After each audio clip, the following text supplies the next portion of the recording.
Friends, आज हम बात कर रहे हैं यस बैंक की। बहुत दिन के बाद आज यस बैंक ने 14 के लेवल को दोस्तों तोड़ दिया, जो इस स्टॉक के लिए एक स्ट्रॉन्ग सपोर्ट था। वैसे तो स्टॉक ने कल ही 14 के लेवल को तोड़ दिया था, लेकिन फिर भी स्टॉक 14 के नज़दीकी था, इसलिए लोगों को ज़्यादा टेंशन नहीं थी। लेकिन आज स्टॉक करीब 13.70 पर क्लोज हुआ, इसलिए इन्वेस्टर की चिंता दोस्तों बढ़ गई है। लोगों ने बहुत बड़ी क्वांटिटी में स्टॉक लेकर रखे हैं और सबका विश्वास था कि स्टॉक 14 का जो सपोर्ट है उसको नहीं तोड़ेगा, लेकिन स्टॉक 14 के नीचे चला गया और अब लोगों को डर लगने लगा है कि कहीं यह स्टॉक 12 के अंदर ना चला जाए। तो दोस्तों, चिंता करने की कोई बात नहीं है, स्टॉक यहाँ से अब ज़्यादा गिरने वाला नहीं है। लेकिन कब से इस स्टॉक में बड़ी तेज़ी आएगी, कब स्टॉक दौड़ने लगेगा और कहाँ पर जाकर रुकेगा, वो सब आज हम इस वीडियो के अंदर एनालिस करेंगे और साथ में स्टॉक का टेक्निकल लेवल भी चेक करेंगे। स्टॉक के लिए पॉजिटिव न्यूज़ भी है जो इसको पूरा एनालिस करेंगे। लेकिन उससे पहले दोस्तों, अगर पहली बार मेरे चैनल पे आए तो चैनल को सब्सक्राइब कर दीजिए, एक बेल आइकॉन को दबा दीजिए ताकि जब भी नया वीडियो बनाऊँ पहला नोटिफिकेशन आपको मिले। दोस्तों, वीडियो अगर पसंद आए तो लाइक शेयर जरूर कीजिए। चलो दोस्तों, वीडियो स्टार्ट करते हैं। मैं हूँ आपका दोस्त एसबी दवे और मेरे चैनल ऑनलाइन का में आपका बहुत बहुत स्वागत है। फ्रेंड्स, आज के ट्रेडिंग सेशन में यस बैंक का स्टॉक 13.70 पर ओपन हुआ, फिर वहाँ से हाई में 13.75 तक गया और वहाँ से दोस्तों 13.30 का लो बनाया और फिर वहाँ से 13.70 पर करीब 1.79% डाउन पर क्लोज हुआ। आज बीएससी में करीब दोस्तों 1,31,87,667 जितने बड़े भारी वॉल्यूम में ट्रेड हुआ। और अब एनएससी की अगर बात करें दोस्तों तो 13,64,07,896 जितनी भारी मात्रा में आज कामकाज हुआ। दोस्तों, वॉल्यूम के मामले में स्टॉक कई दिनों से सेकंड पोजीशन पर है और आज भी स्टॉक सेकंड पोजीशन पर ही था। अब डिलीवरी की अगर दोस्तों बात करें तो एनएससी में करीब 5,34,58,073 शेयरों की डिलीवरी उठाई गई, जो दोस्तों पूरे ट्रेड का करीब 41.03% है।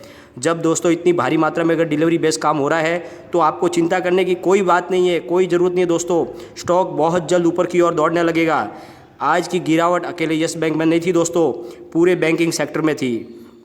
दोस्तों, आरबीएल का स्टॉक 4.89% डाउन था, एसबीआई का स्टॉक 4.73% डाउन, आईडीएफसी का स्टॉक 4.46% डाउन पर क्लोज हुआ। दोस्तों, फेडरल बैंक का स्टॉक 4.41% डाउन पर बंद हुआ और आईसीआईसीआई बैंक का स्टॉक 3.55 पर क्लोज हुआ। दोस्तों, जब इतने बड़े बड़े बैंकों के सेक्टरों में बैंकिंग स्टॉक के अंदर 5% के करीब डाउन हुआ दोस्तों, तो यस बैंक में तो मात्र 1.79% की दोस्तों गिरावट थी, जो कोई बड़ी बात नहीं है। दोस्तों, अगर आज की बैंकिंग के सेक्टर में जो गिरावट जो हुई है दोस्तों, अगर वो गिरावट नहीं होती तो आज यस बैंक का स्टॉक पॉजिटिव डायरेक्शन में होता और 14 के ऊपर क्लोज होता। लेकिन फ़िलहाल दोस्तों, ज़्यादा पैनिक होने की कोई ज़रूरत नहीं है, यही सही टाइम है स्टॉक में इन्वेस्टमेंट करने का दोस्तों, क्योंकि जितने निचले लेवल से आप बाय करेंगे उतना ही ज़्यादा प्रॉफिट मिलेगा। और वैसे भी फाइनेंशियल इंस्टीट्यूशन और अदर्स की खरीदारी करीब पहले 12 रुपये के करीब हुई है, इसलिए इस लेवल से ज़्यादा नीचे जाने की कोई संभावना नहीं दिख रही है दोस्तों। और दोस्तों, फॉरेन इंस्टीट्यूशन की खरीदारी अभी शुरू हो चुकी है जोरों में दोस्तों, और उनका जो इन्वेस्टमेंट है वो इस लेवल पर बाय करे दोस्तों। इसलिए आपको पैनिक होकर इस लेवल पर लॉस करके स्टॉक को बेचने की कोई ज़रूरत नहीं है। यह तो दोस्तों बाय करने का टाइम है, क्योंकि फॉरेन इन्वेस्टर एक बार इन्वेस्टमेंट कर लेते हैं तो वो लंबे टाइम तक टिके रहते हैं दोस्तों। तो ये अभी एक टाइम है जिसमें आप इस स्टॉक में बाय कर सकते हैं। और दोस्तों, सबसे बड़ी बात, बैंक के पुराने हुए डूबे कर्ज की वापस रिकवर होने के भी चांस बन रहे हैं दोस्तों। बैंक का करीब 3700 करोड़ डीएचएफएल में फंसा हुआ है, उसके भी आने की राह धीरे धीरे आसान हो रही है दोस्तों। तो बैंक के पास जब पुराना अपना जो डूबा हुआ कर्ज वापस आएगा तो उनके पास लिक्विडिटी बढ़ेगी और उससे बैंक का काम करने की भी आसानी बढ़ेगी और बैंक भी आगे बढ़ेगी दोस्तों, और जिसका स्टॉक के ऊपर भी पॉजिटिव असर पड़ेगा। और दोस्तों, बैंक के अंदर लगातार एफडी डिपॉजिट भी बहुत बढ़ रही है और दोस्तों बैंक की साख भी मजबूत होती जा रही है।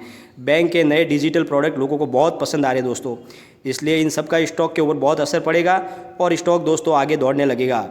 चलो इसको टेक्निकल लेवल पर भी स्टॉक को चेक कर लेते हैं।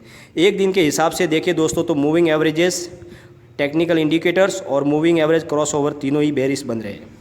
अब दोस्तों, अगर इसको वीकली लेवल पर चेक करें तो मूविंग एवरेजेस, टेक्निकल इंडिकेटर्स और मूविंग एवरेजेस क्रॉस ओवर वो भी तीनों बेरिश बन रहे हैं।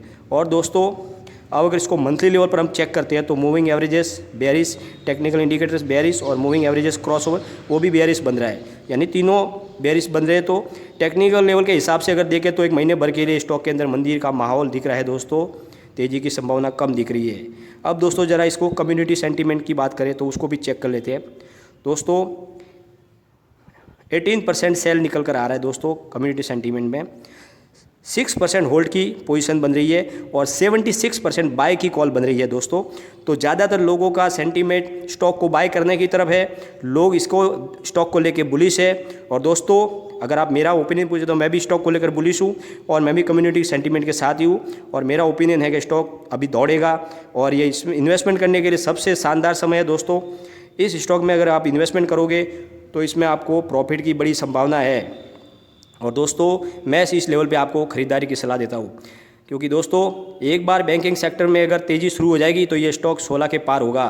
और दोस्तों सबसे बड़ी बात, आने वाले समय में यह स्टॉक एक मल्टीबैगर स्टॉक है और ये 100 के पार 100% जाएगा दोस्तों, क्योंकि बैंक जिस तरीके से काम कर रही है, SBI के अंडर में ये बैंक इतने ऊपर आने की संभावना बन रही है दोस्तों कि आप मानोगे नहीं, आने वाले समय में ये स्टॉक टॉप 3 बैंकों के अंदर आएगा और ये ज़रूर आएगा दोस्तों। और उस टाइम में आपको इन्वेस्टमेंट का पूरा प्रॉफिट मिलेगा, तो आप आँख बंद करके इसमें इन्वेस्टमेंट कर सकते हैं। लेकिन दोस्तों कोई भी इन्वेस्टमेंट करने से पहले अपने फाइनेंशियल एडवाइजर से एक बार एडवाइस ले ले या अपना खुद का भी स्टॉक का रिसर्च करें, क्योंकि मैंने ये वीडियो सिर्फ आपके एजुकेशन पर्पज़ के लिए बनाया है। दोस्तों वीडियो पसंद आए तो लाइक शेयर जरूर कीजिए और चैनल को सब्सक्राइब कर दीजिए। थैंक यू दोस्तों।